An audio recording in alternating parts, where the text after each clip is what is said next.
여러분 안녕하십니까. 생방송으로 보내드리는 긴급편성입니다.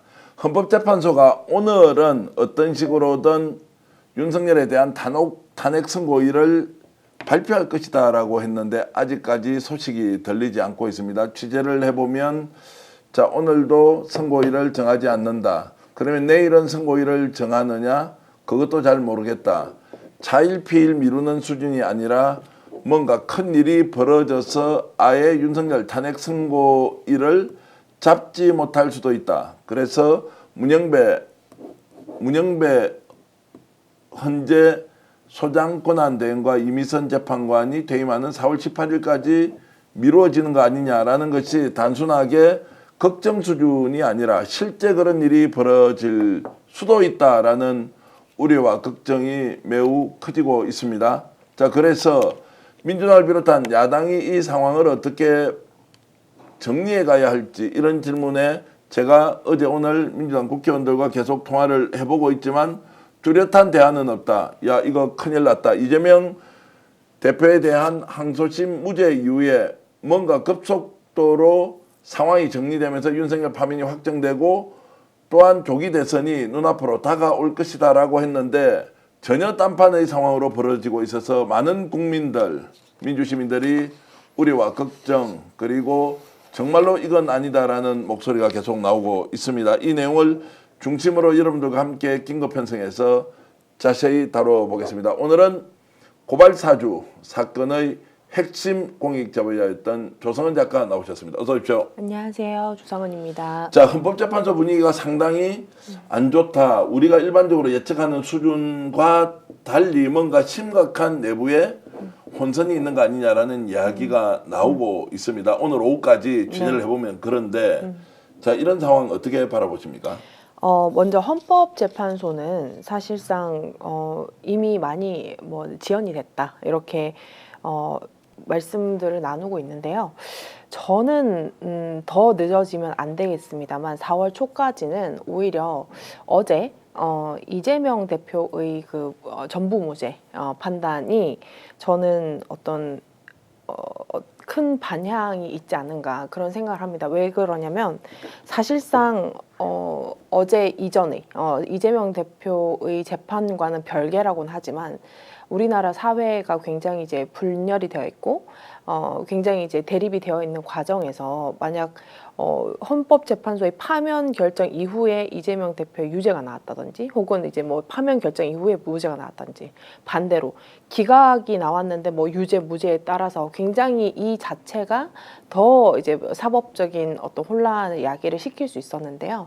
이제는 사실상 뭐 범야권의 뭐 어떤 뭐 오직 이재명만을 공격했던 이 모든 상황들이 정리가 됐고 저는 이것이 오늘은 바로 하루가 지났기 때문에 그렇지만 이것이 가져다 주는 정치적인 안정감은 어마어마하다고 생각합니다. 네, 예.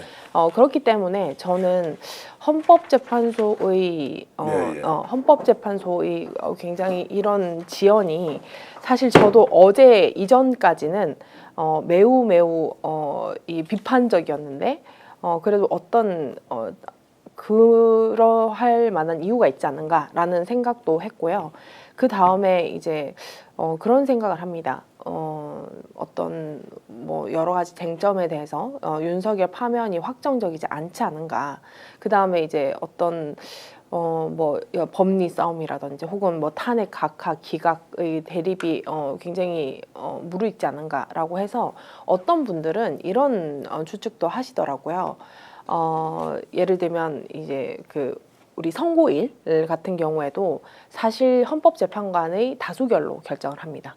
다수결로 결정을 하는데 이것이 이제 그 완벽한 어떤 파면의 결과에 확신이 들지 않은 그런 상황에서 오히려 윤석열의 파면을 예정하는 재판관들이 더 다수인 거죠. 오히려 이 선고 지연을 좀 하고 있지 않는가, 안정적으로 이제 파면하기 위해서 이런 의견들도 있더라고요. 네. 자, 지금 이제 이 말씀은 이제 상황을 나름대로 조 작가가 분석하시는 겁니까? 혹시라도 이제 헌법재판소 쪽으로 어떤 정보를 좀 받아서 이걸 재해석하는 것이다. 저의 의견의 절반이고 네. 나머지 의견 절반은 이제 여러 가지 뭐 출입 기자들이라든지 여러 소식을 종합해서 내리는 판단입니다. 네. 자, 그러면은 지금 제가 이제 취재를 해보면 지금 이제 헌법재판관 8인 사이에서 네.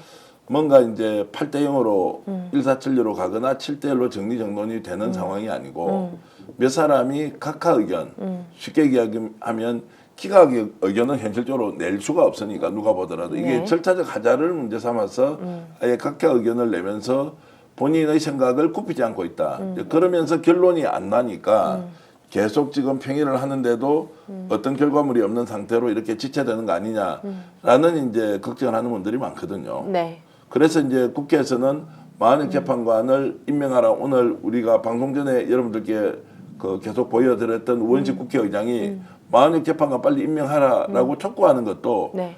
헌법재판소가 마흔역 재판관을 임명함으로써 네. 임명이 이제 됨으로써 9인 완전체가 되니까 네. 그때는 8인이 최종적으로 윤석열에 대한 파면 선고를 하더라도 무리 없이 갈 수 있는 거 아니냐 이런 이야기가 이제 있거든요. 네.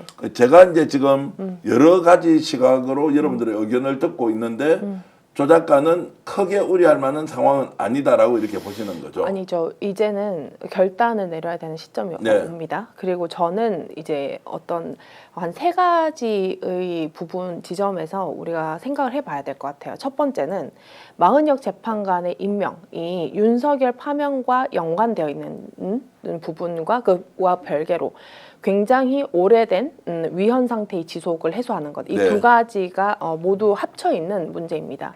그리고 두 번째는 이제 최상목 탄핵 소추와 이제 가결에 대한 부분인 것이고요.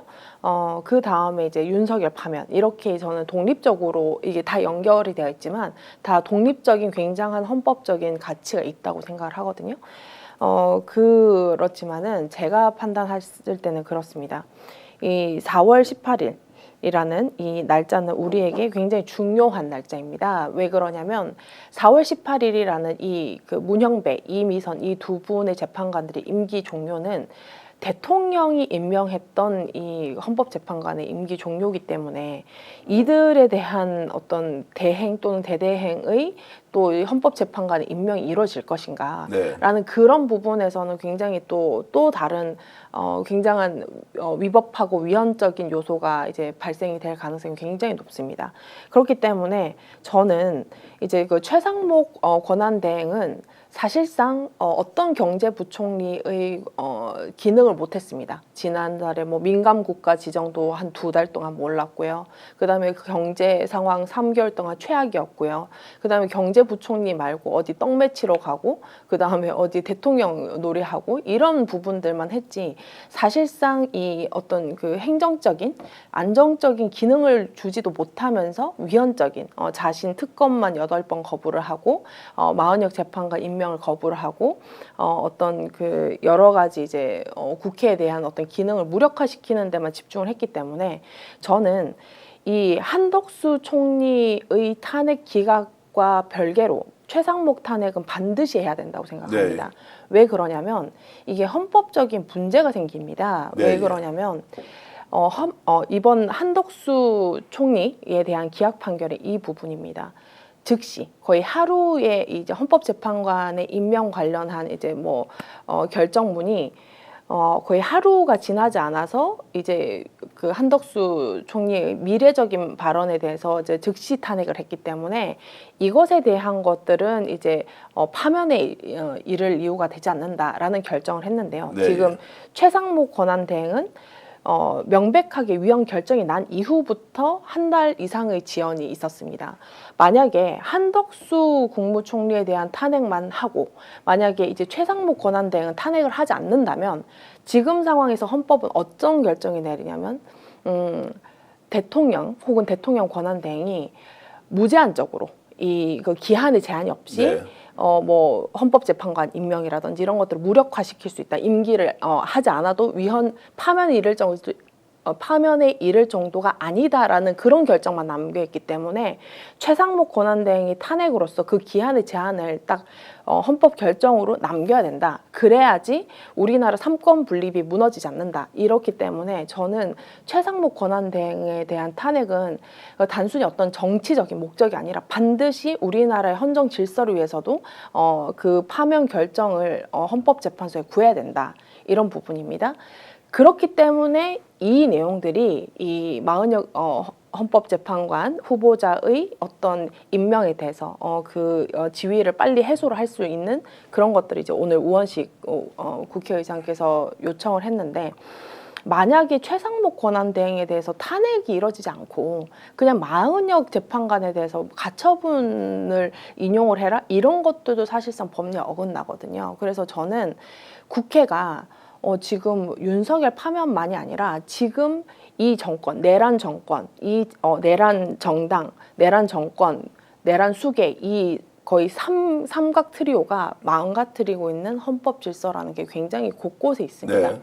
그렇기 때문에 제가 판단하는 것은 제가 어떤 건의를 드리자면 민주당은 혹은 이제 조국혁신당 범야권의 192석의 야권은 헌법과 원칙과 질서를 회복시키는 데만 오직 집중을 해야 된다. 네. 그래서 최상목 권한대행은 어떤 기능도 제대로 하지 못했던 부총리라서 기능적으로 삭제해도 상관이 없다. 그렇기 때문에 반드시 뭐 이번 주나 27일 날 본회의에서 탄핵 소추를 하는 것을 바랍니다. 그리고 두 번째는 이제는 그 헌법재판소 스스로가 헌법재판소를 무력화시키는 그 지경을 어떻게 우리가 판단할 것인가, 이 지점이 있습니다. 사실 제가 뭐 제 방송에서는 저희 방송에서는 네. 이제 몇 번 다뤘었는데요. 87년 헌법으로 탄생했던 헌법재판소입니다.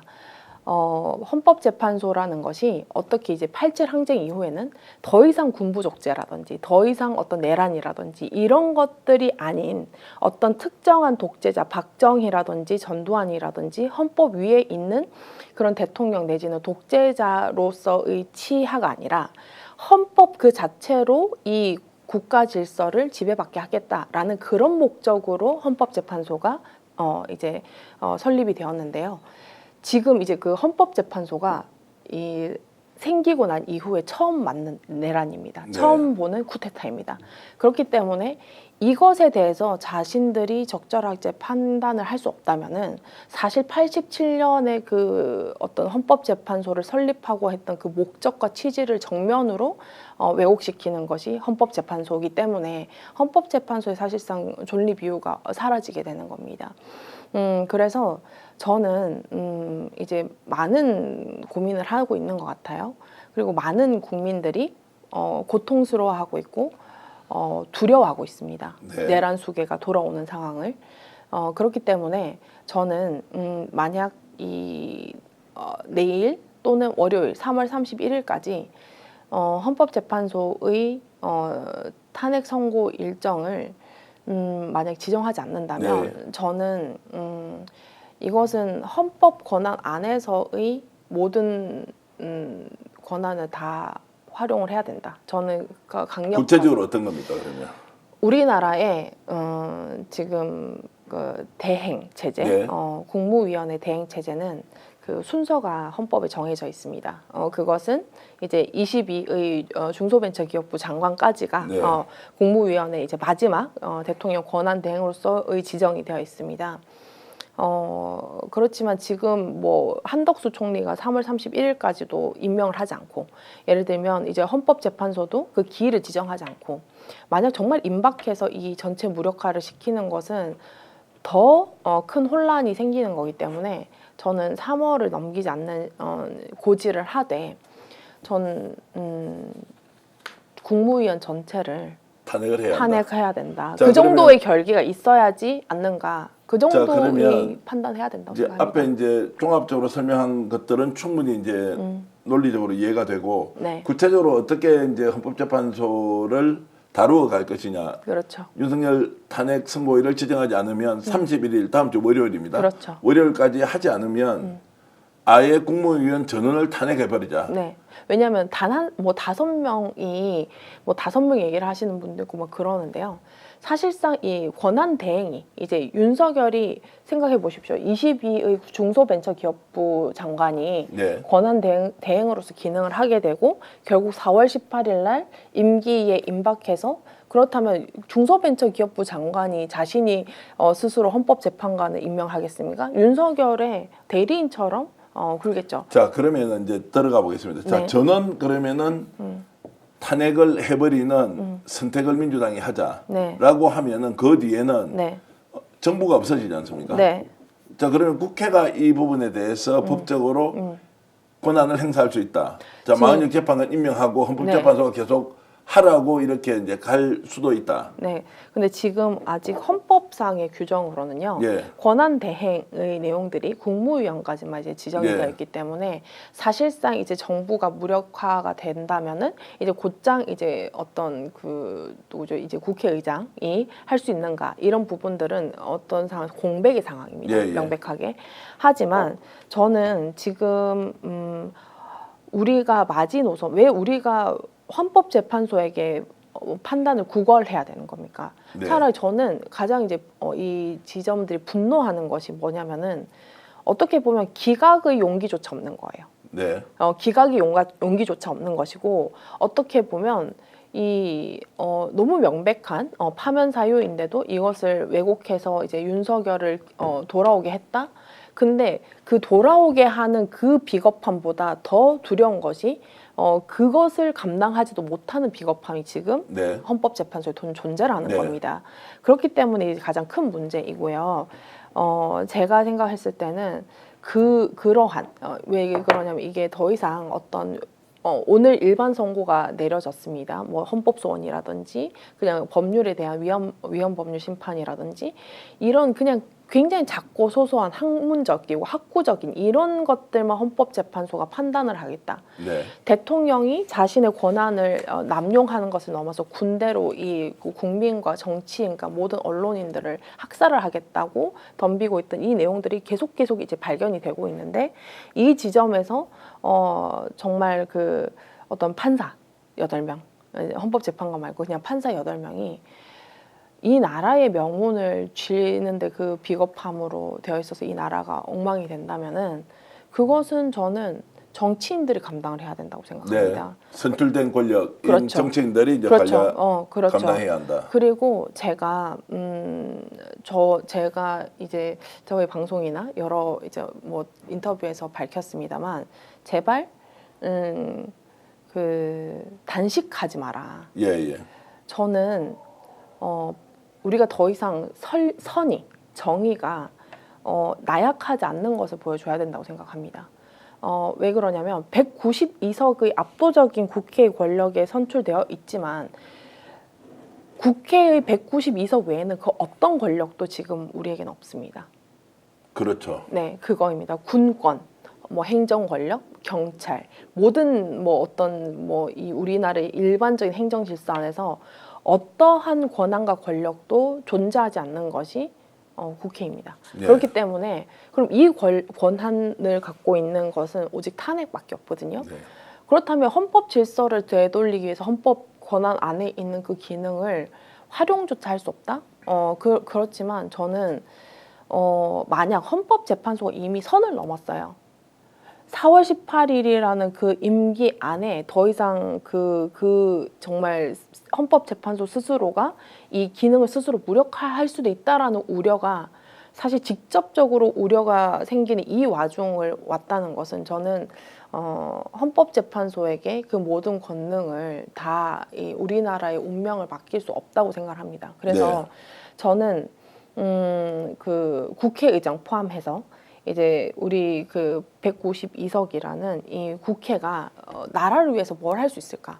이 헌정 질서를 왜곡시키는 저 내란 정당과 내란 세력을 어떻게 할 수 있을까? 그리고 만약 그래서 정부를 갖다가 전부 이제 중단을 시키는 이게 초유의 사태 아닙니까?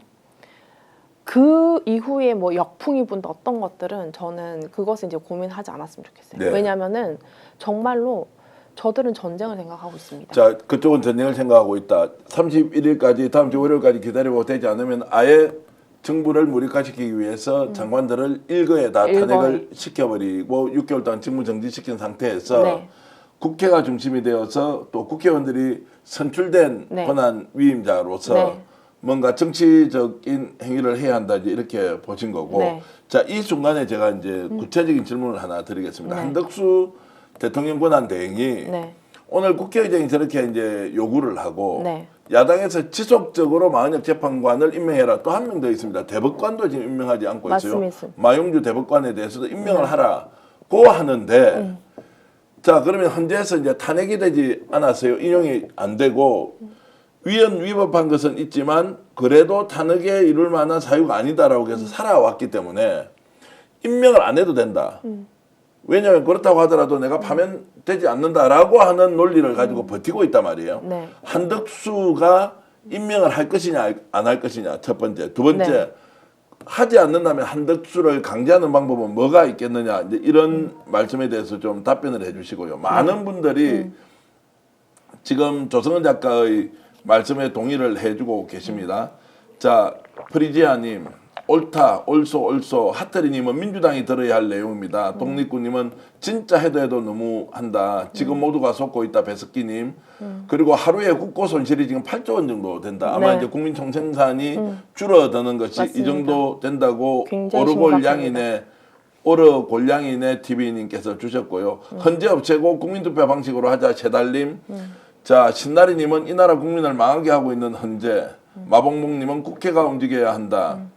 그리고 LI님께서는 국무위원뿐만 아니라 대행을 잘못하고 있는 대행까지 정리되어야 질서가 산다 이런 말씀 주셨습니다. 일단 상호님 그리고 전현민님 상록수님 다 맞는 말이다. 선출직인 국회에서 결정해야 한다. 신희철님 이렇게 의견을 주고 계시고요. 울산사랑님 배석기님 푸바오님도 자, 이거 지금 우리가 헌재 면죄부 준 거 아니다. 이런 의견 주고 계십니다. 자, 여러분들 지금 생방송으로 보내드리는 긴급 편성 헌법재판소는 왜 오늘도 윤석열 탄핵 선고일을 잡지 않고 있느냐. 정말로 분통이 터져서 못 살겠는데 이재명 대표의 항소심 무죄를 통해서 이제 사법부가 정상적인 행동을 한다라는 기쁨을 하루도 지금 지키지 못하고 헌법재판소가 다시 윤석열 탄핵 선고일을 진행하고 있지 않는 이 낭패를 어떻게 우리가 대처해야 되는지 말씀 나누고 있습니다. 마봉목님, 전택민님, 안나님, 포크 영어님도 의견 주고 계시고 좋아요 눌러주시면서 이 방송 시청해 주시면 더 많은 분들이 함께 볼 수 있고요. 그리고 조성은 작가가 요즘 인기리에 스스로 방송을 만들고 있는데 조성은 라이브라고 있습니다. 거기에도 꼭 구독해 주십시오. 조성은 라이브인데요. 자, 10,000명 가까이 지금 구독자가 계속 늘고 있던데 정말 괜찮은 방송입니다. 조성은 라이브도 구독해 주시라는 말씀을 이제 드리면서 조금 전에 드렸던 질문. 네. 자, 한덕수 대통령 권한 대행을 어떻게 해야 하느냐? 이 사람이 임명할 거냐 하지 않을 것이냐? 네. 만약 하지 않는다면 어떻게 조치할 수 있느냐? 이 한덕수 권한 대행에 대해서는 선제적으로 해소를 해야 되는 게 있습니다. 최상목 탄핵을 먼저 해야 됩니다. 왜 네. 그러냐면 사실상 윤석열 탄핵하고 이제 그 이후에 헌법재판관의 이제 그 청문회를 그 이후에 했습니다. 그리고 그 이후에 이제 한덕수 권한 대행이 그 채택을 하지 않겠다, 임명을 하지 않겠다라고 하고 그 바로 다음 날인 탄핵 소추를 했던 거예요.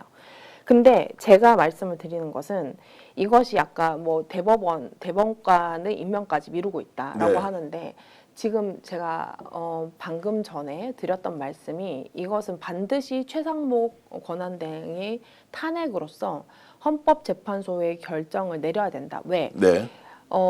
무제한적인 시한을 줘버리는 거예요. 한덕수 권한대행의 어떤 결정으로는 그냥 즉시의 어떤 판단만 했기 때문에 이게 언제까지 하지 않으면 파면에 이를 정도의 위헌인가 이런 부분에 대한 판단이 없었습니다. 그렇기 때문에 최상목 권한대행의 어떤 탄핵으로서 그 시한을 헌법재판소 자체도 고민을 하게 만들어야 된다. 그래서 그것은 우리나라 헌정 질서를 위해서 반드시 필요하다라는 그런 내용이고요. 왜 그러냐면 우리나라는 헌법재판관과 이제 그 대법관을 각각 이제 뭐 3인씩 그리고 3분의 1씩 이 국회와 대법원장 그리고 대통령이 각각 나눠서 이제 임명을 하거든요. 그렇다면은 지금 이미 자신들이 국회 몫의 어떤 그 임명하는 그 재판관도 미루고 있는데 임기가 임박해 있던 그 모든 재판관들 결국은 이 대통령이 헌법재판관 9명과 그다음에 헌법재판소장뿐만 아니라 대법관과 대법원장 모두를 대통령 손아귀에 놓여져 있다. 이런 사실상의 가장 우리나라의 삼권 분립의 근간이 모두 훼손되는 행위입니다. 그래서 이게 최상목 권한대행에 대한 탄핵을 반대하는 정치인들은 저는 뇌가 없다고 생각을 해요. 네. 왜냐하면은 그냥 단순히 율사 출신이 아니어서 법조인이 아니어서 그런 주장을 하는가? 내란 정당은 내란 정당이기 때문에 그럴 수 있다고 하더라도 이제 그 내란 정당은 이제 정당이 아니죠. 저는 그렇게 생각합니다. 그렇기 때문에 이 그 윤석열의 임명, 그다음에 한덕수의 임명, 최상목의 임명은요 우리나라의 근간을 훼손하는 정말 위태로운 행위인데 윤석열이 그 군대 끌고 오는 것만큼이나 위태로운 행위입니다. 그렇기 때문에 저는 최상목 권한대행에 대한 탄핵을 선제를 하고 한덕수 대행에 대해서 이제 직접적인 뭐 시한을 정해서 그때까지 하지 않으면 바로 탄핵을 해야 되는 거예요. 자, 그러면 이제 지금 최상목은 오늘이라도 내일이라도 국회가 열리면 바로 탄핵을 해버리자. 바로 해야 이것이 됩니다. 이제 헌법재판소의 위헌 결정을 네. 오히려 실천으로서 검증해 주는 그렇죠. 것이다. 그렇죠. 그리고 31일까지는 기다렸다가 일괄로 다 한덕수부터 다 해서 정부. 비상시국으로 가자. 네. 자, 이렇게 의견 주셨고 듣는 것만 해도 굉장히 시원하고 좋은데 네. 과연 이제 민주당을 비롯한 야오당이 어떻게 받아들일지 정말로 단식하지 말고 힘내서 싸웁시다. 진영란이 말씀 있고요. 네. 그리고 현재도 내란 공범들이다. 원러버님 겁쟁이들이 안 할지도 모른다. 쌀님, 자 박대진님 여러분들 지금 의견 주고 계신데 자 그런데 이제 이렇게 가면 좋겠는데 와 지금 이제 산불이 네. 정말 장난이 아니고 맞습니다. 어저께 대구의 달성과 그리고 달서구가 접해 있는 한박산에서 산불이 났는데 네. 팔분흥선에서 산불이 났다는 거예요. 그렇죠. 그러면은 뭐 예를 들어서 100고지에 80 정도면 그게 누가 불을 내느냐. 그래서 지금 당장 원인 조사 제대로 해야 한다라고 지금 경찰도 이야기를 하고 홍준표 대구시장도 나서서 이제 얘기를 하는데 네. 그러다 보니까 음모론이 굉장히 이제 많이 퍼지고 있어요. 뭐 그렇습니다. 중국에서 한 거 아니냐. 그리고 심지어는 뭐 땡땡땡이 뭔가 초현실적 주술 행위를 하기 위해서 밀교에서 행하는 뭐 이런 것을 한 것 아니냐라면서 네. 제가 어저께 우리 가족들하고도 통화를 해보니까 네. 우리 누님 두 분이 계신데 네. 너무 이상하다 지금 왜 네. 동시다발적으로 이렇게 갑자기 불이 많이 났느냐라고 맞습니다. 하면서 이게 음모론이 확산되기 딱 좋은 네. 상황이어서 네. 윤석열 탄핵과 관련된 선고일 결정과 파면도 가야 하지만 네. 이 산불이 주는 자연재해가 주는 이 공포감이 굉장히 크기 때문에 엄청나죠. 정치권도 움직이기가 어려운 상황이 있단 말이에요. 네. 맞습니다. 자 일단 산불 이렇게 막 한꺼번에 많이 나는 것에 대해서 주변에서 얘기 많이 하지 않습니까? 저도 사실 제가 뭐 저희 방송에서도 이제 많이 다뤘습니다만 산불이 나는 시기와 그 형태가 굉장히 이상했습니다. 이제 어제는 제가 우리 말씀드려도 될까요? 예, 네, 예. 이제 어제 한동수 대검 감사부장님. 감사부장님과 잠깐 이제 이거 식사를 했었는데 네. 이제 그 과정에서도 이제 산불 얘기가 나왔던 거예요. 근데 이제 원래 형사재판에서 방화범이라든지 여러 가지 이제 판단을 하실 때 발화가 잘 되지 않는다.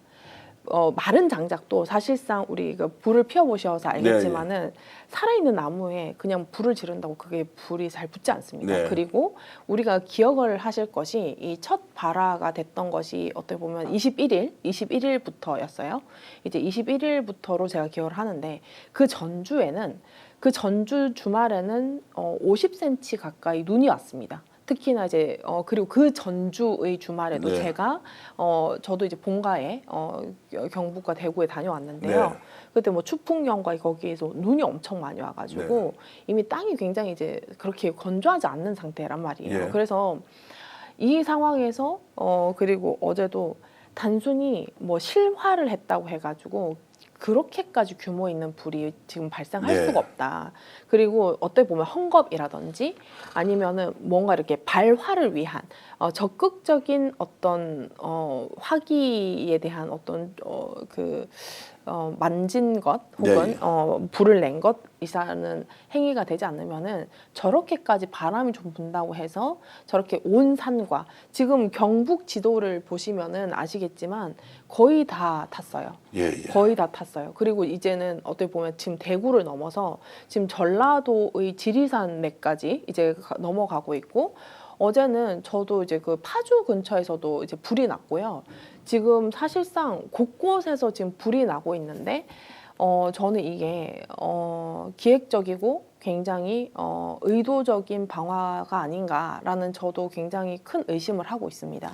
자, 그건 이제 조사를 해봐야 되는데 어쨌든 네. 지금 이제 재난 조사가 상황이 어려울 거예요. 조사도 어렵지만 네. 그래도 뭐 원인을 당연히 찾아야 하고 그 뭐 실화를 했던 사람들도 누군지는 알고 있으니까 이것이 갖고 있는 피해가 워낙 크고 맞습니다. 와 보니까 지금 28명이 사망. 정말로 돌아가셨다는 이 네. 충격적인 상황이 대한민국에서 벌어지고 있다. 이게 지금 21세기 2025년 문명사회 대한민국에서 이런 일이 벌어지고 국가가 이 정도 상황을 제대로 대처해서 빨리 진화를 하고 있지 못한다라고 하는 것에서 정말로 장탄식이 나오는 상황인데요. 어쨌든 이제 이런 일이 벌어지니까 정치권에서는 지금 탄핵과 관련 게 약간 스톱이 될 수밖에 없고. 근데 지금 사실 제가 21일이라고 말씀을 드린 것이 최상목 권한대행에 대해서 직접적인 이제 탄핵에 대한 논의가 이제 21일 날 발생했습니다. 네. 근데 그때부터 갑자기 막 불이 나고 재난이 나더라고요. 그러면서 갑자기 재난 상황 사태로 이제 변경한다 하면서 이런 식으로 좀 가가지고 어떻게 보면 이 상황을 굉장히 이용을 하는 것이 아닌가라는 그런 생각을 하고 있고요. 예. 그리고 자신은 절대 이제 뭐 사퇴하지 않겠다. 뭐 이렇게 얘기를 하면서 뭐 그런 이제 최상목 권한대행의 얘기를 했고 더더군다나 저는 굉장히 엽기적이라고 생각했던 것이 최상목 권한대행과 이 온 나라에 불이 나고 있는데 한덕수 기각이 나니까는 서로 거기서 빵긋빵긋 웃으면서 막 고생했고 막 이러면서 막 즐기고 있더라고요. 네.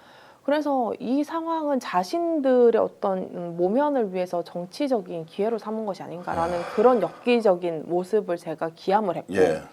그렇기 때문에 더더욱 최상목 권한대행에 대한 탄핵은 헌법적으로나 정치적으로나 이 모든 상황을 위해서라도 그 역풍 걱정하지 말고 민주당은 탄핵을 해야 된다라는 얘기를 말씀을 드리고 두 번째는요. 제가 어저께 굉장히 저도 우리 스픽스 라이브를 보고 있었습니다. 네. 어제 제가 그 보고 있다는 거 알고 계셨죠? 네. 그리고 그런 과정에서 이제 이재명 대표의 무죄 네. 선고를 다 같이 보고 나서 저도 굉장히 이제 감격을 했는 그 이후에 저는 한 번 더 정말 이재명이라는 정치인에 대해서 조금 더 깊게 생각했던 계기가 뭐냐면 어제 바로 무죄 선고가 나자마자 방탄복을 입고 저기 안동을 가셨더라고요. 예. 안동 가서 안동시장과 그 옆에 각하 운동하자고 예, 했대 이철우 그 경북도지사 그 뭐 동행을 하더라고요. 동행을 예. 해가지고 거기에서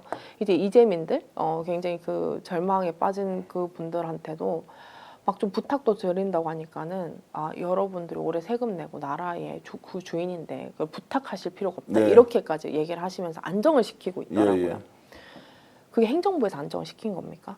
전 그렇지 않다고 봅니다. 그러니까. 저는 정치적인 안정감이 이제 생겼어요. 네. 범야권에서 이제는 뭐 어느 하나의 야권에 뭐 자신들의 대권 주자 뭐 등등등이 뭐 이재명 대표에 대해서 뭐 유죄니 무죄니 이런 걸로 더 이상 흔들 수 없습니다. 저는 192석이 전 단합해서 이 재난을 극복할 수 있는 정치적인 힘은 저는 지금 행정부 있지 않다고 생각해요. 네. 저는 정치권에 있다고 생각을 하고 그리고 저는 지금 굉장히 중구난방입니다. 왜냐하면은 뭐 남태령 그 다음에 이제 헌법재판소 앞에 그 살수사가 가지고 온다고 지금 불 끌어가야 되는 그 상황을 헌법재판소와 이 내란 정부는 모든 것을 왜곡시키고 있습니다. 저는 이것을 보고 지금 그러면 지금 소화를 시켰습니까? 지금 며칠째입니까? 지금 단 하나도 제대로 하고 있지 않아요. 더 번지고 있지 않습니까? 네. 오직 비오는 기후제 아니 그렇게 구술을 한다면서요. 그럼 기후제라도 지내야죠. 그것도 안 하고 있잖아요. 그러니까 저는 더 이상 이 내란 정부, 내란 정권 내에서는 일반적으로 행정이 기능해서 국민들의 삶과 질 그리고 재난을 극복할 수 있는 그 어떤 기능적인 것도 전무하다고 생각합니다. 영향이 없다. 영향이 이런 없다. 것들을 오히려 지금 이재명 민주당 대표가 실제로 안정감을 주면서 그렇죠. 현장을 더 지휘를 지금 하는 상황 것이 관리를 하고 있다 이런 저는 말씀이고. 그래서 지방자치단체장들이 예. 모여서 회의를 하고 있고 그리고 이제 뭐 거기도 이제 뭐 내란 정당 지도부가 많긴 합니다만 그럼에도 불구하고 그런 식으로 움직이는 것이 지금 지금 중앙 재난에 예. 대해서는 어떻게 컨트롤이 안 되고 있어요. 네, 예. 네, 그렇기 때문에 저는 지금 안정을 주는 것이 어디냐? 정부가 아닙니다. 민주당이 오히려 안정을 주고 있고 이재명 대표가 정말로 재난 현장에서 네, 거기 안정을 시키고 어제 고통받고 있는 분들에게 국민들을 만나고 있다. 모듈 주택 가지고 와라 뭐 예, 이런 예. 것들조차 다 챙기면서 그렇게 하고 있는 모습을 보면서 아 지금 누가 해결을 할 수 있을까라는 그 지점에서는 저는 답을 찾았습니다. 제가 어제 방송에서도 민주당이 지금 뭐 정부를 비판하는 것보다 현장에서 피해를 보고 있는 국민들을 어떻게 빨리 구할 건지 민주당 차원에서라도 대안을 가지고 뭔가 좀 적극적으로 좀 조치를 해야 한다라고 하면서 예비비 빨리 쓰자 이렇게 지금 이재명 대표가 이야기하니까 국민의힘에서 뭐라고 했는지 알아요? 예비비 삭감해. 예비비 네가 삭감한 거 아니냐라고 하니까 그거 지금 따질 시간이 있냐고 예비비를 삭감하라고 한 적이 있는지 없는지도 알 수는 없지만 예비비를 빨리 편성해서 지금 아니 국민들이 지금 불이 나서 목숨을 잃고 있는 상황을 그래서 너가 까라 한 거 아니냐라고 하면 그 인간들은 무슨 나라에 책임 있는 국정 운영자가 맞느냐 이 질문 나올 수밖에 없는 거 아닙니까? 그렇죠. 아, 그러면서 정말로. 특활비 깎았다고 얘기를 하고 있고 지금 여기는요. 국민들의 생명과 국민들이 전소가 돼서 어저께 뼈조각을 네. 부모님의 시신을 뼈조각을 겨우 찾았다. 예. 이런 뉴스를 봤어요. 그런 뉴스는 보이지 않는 겁니다. 자 민주당도 좀 강하게 대처하라. 지금 비상시국이다. 서민들 다 죽어간다. 오지라퍼님 주셨고요. 그리고 헌재에 대한 국민 분노가 하늘을 찌를 지경입니다. 헌재의 존재 이유를 망각한다면 역사 속으로 사라져야 한다. 이렇게 지금 강 선생님, 퍼피강님께서 주셨고요. 산불 진짜 큰일이다. 와 정말로 이놈들이 불나라고 굿하는 건 아닌지 마복목님. 물론 진심으로 하는 말씀은 아니겠지만 하도 답답하니까 이런 글도 올린다라고 저는 생각을 하고요. 자 지금 이 상황에서 어떻게 이제 지금 헌법재판소가 파멸로 가는 중입니다. 분노합니다. 자 이제 이렇게 지금 이제 민주당이 책임 있는 움직임 모습을 보여야 하는 거 굉장히 중요한데 어쨌든 중요한데 어쨌든 산불을 빨리 잡아야 하는데 지금 하늘만 쳐다보고 있다 이런 이야기도 나오고 있으니 네. 자 그 부분도 우리가 정말로 마음으로 이 재난이 빨리 끝나기를 기원해야 하고 또 정부는 정부대로 행정부는 행정부대로 나서서 뭔가 조치해야 된다. 그게 안 되면 민주당이라도 나서서 적극적으로 좀 대안을 만들어 주길 진심으로 바란다. 이 말씀 드리겠습니다. 네. 어제 검찰에서 이제 적시항고 물론 적시항고는 아니죠. 항소. 상고를 했죠. 네, 상고를 한 거죠. 자 이재명 당 대표가 무죄를 받아서 그 내용이 이제 무려 50페이지 정도 되는 이제 판결문을 저도 읽어봤는데 정말로 이제 이게 사건에 대한 정리정돈 그리고 왜 이렇게 판결할 수밖에 없었는지에 대한 것들이 완벽하게 정리되어 있었다. 네. 그런데 검찰은 2시간 반 만에 바로 상고를 했다. 대법원에서 다시 이것에 대해서 이제 판결을 해달라고 했는데 네. 그것 보고 지금까지 김건희, 윤석열 그리고 수없이 많은 범죄 행위에 대해서는 단 한 번도 제대로 하지 않던 검찰이 이 건과 관련돼서는 2시간 만에 바로 대법원에 상고를 했다라는 이 장면을 보고 검찰로부터 엄청나게 탄압을 받은 조성은 작가는 어떤 느낌이었는지. 저는 제가 뭐 그 12월 7일부터 내란의 주체가 검찰일 것이다라고 이제 얘기를 하고 네. 계속 이제 분석을 해왔습니다. 그리고 이 내용들을 혹시나 제가 어제 보도가 됐던 걸로 알고 있는데요. 검찰은요 내란 사건 특수본에서 12월 이제 8일인가요? 12월 10일? 그 전후로 이미 2차 계엄에 대한 수사가 필요하다는 보고서까지 작성을 해놓고 네. 윤석열을 탈옥시킨 겁니다. 그렇기 때문에 저는 이제 그 검찰은요 이미 공범으로서의 기능만 존재를 하고 있지 더 이상 이 독립된 뭐 자신들 스스로가 뭐 준사법기관이라고 이야기를 합니다만 더 이상의 그 기능은 더 이상 이제 거의 무력화되지 않았나 네. 이런 생각을 합니다. 그리고 어저께의 제가 판결은 참 제가 좀 두 가지 마음이 있었어요. 왜 그러냐면 그 어제 이 재판부 이제 이재명 대표의 항소심 재판부가 사실 손준성 무죄를 항소심에서는 또 네, 무죄를 줬던 예. 무죄를 줬던 이제 그 재판부여서 네. 이것이 사실 그 손준성 무죄 판단 역시도 이제 어제의 이재명 대표의 판결문을 보고 제가 다시 받아들였습니다. 네, 네. 아 정말 윤석열, 한동훈, 김건희에 대해서 제가 중하다고 생각했구나. 네. 그래서 이런 판단 내렸구나라고 얘기를 했고. 그런데 거기에 대한 내용은 검찰에서 기소를 하는 과정에서 수사를 하는 그쵸. 과정에서 하나도 안 했으니까 그렇죠. 윤석열, 한동훈, 김건희가 숨어 있는데 왜 손준성만 손쪽만 하는 거냐? 책임을 묻느냐? 그렇죠. 그래서 그렇죠. 항소심에서 무죄다. 네, 그래서 이제 물론 그 중에서도 어떻게 보면 방첩사령관 같은 역할을 했던 손준성 검사가 이제 무죄를 받는 것은 좀 부당하다고 생각하기 때문에 그 부분에 대해서 이제 상고심에서 판단 받는다라고 생각을 했어요. 근데 어제의 그 이재명 대표의 이 판결문은요. 어떤 정도였냐면은 사실 항소심이라는 것은 사실심의 종결입니다. 어떤 거냐면 이 법률 심판을 하고 그리고 사실 심판을 하죠. 왜냐면 뭐 사람을 죽인다 하면은 왜 죽였는지 뭐 그리고 이게 살인인지 존속 살인지 뭐 과실치사인지 이런 것들에 대한 거는 법률 판단인 것이고 어떤 흉기로 어떤 식으로 사람 죽였냐 이런 거는 이제 사실 판단이거든요. 근데 항소심에서 사실 판단이 종결이 됩니다. 근데 어저께의 이 그 사실 판단에서 최종적으로 검찰이 제시했던 그 사진은 조작이 됐다. 이것까지 다 밝혀졌고요. 네. 그리고 이제 말 하나까지 문장별로 거의 판단을 했어요. 그렇기 때문에 저는 무죄 판단을 정말로 이렇게까지 엄격을 할 수 있구나라는 거였고요. 그리고 이제 그 어저께 그 주문을 마지막에 읽었지 않습니까?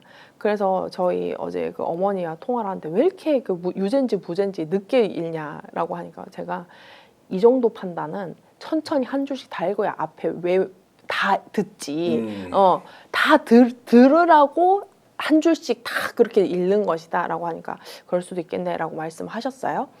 그래서 저는 지금은 이 정도의 판결에서 검찰이 상고를 하지 않으면 네. 자신들이 억지 기소가 했는 것을 수긍을 하는 수밖에 없고요. 네. 그 다음에 상고를 하는 것은 자기가 이제 그 돌아갈 길을 불태우는 네. 그런 짓을 하는 겁니다. 그러니까 이제 뭐 검찰로서는 죽느냐 사느냐의 문제가 아니라 예. 그냥 어떤 방식으로 죽느냐의 문제인데 지금 이제 바로 직전에 윤석열 항고를 안 했어요. 네. 그리고 심지어 대법관이 천대엽 대법관이 항고가 필요하다라고 했는데 그조차 무시를 하면서 이게 우리의 권한이라고 하면서 윤석열 탄핵을 하고 항고하지 않고 그냥 석방지휘를 했습니다. 근데 이재명 대표에 대해서는 항소심에서 내심의 영역이고 이건 사진이 조작됐고 어쩌고 저쩌고 이런 것들을 일일이 다 읽었고 정말로 정말 심플하고 간단했는 그 명제인데요. 저는 혹시 그 판결문 보셔서 알겠지만 그 공판에 공판 검사가 9명입니다. 네. 그러니까 그리고 기소 검사가 2명이고요. 공판 검사가 9명이에요.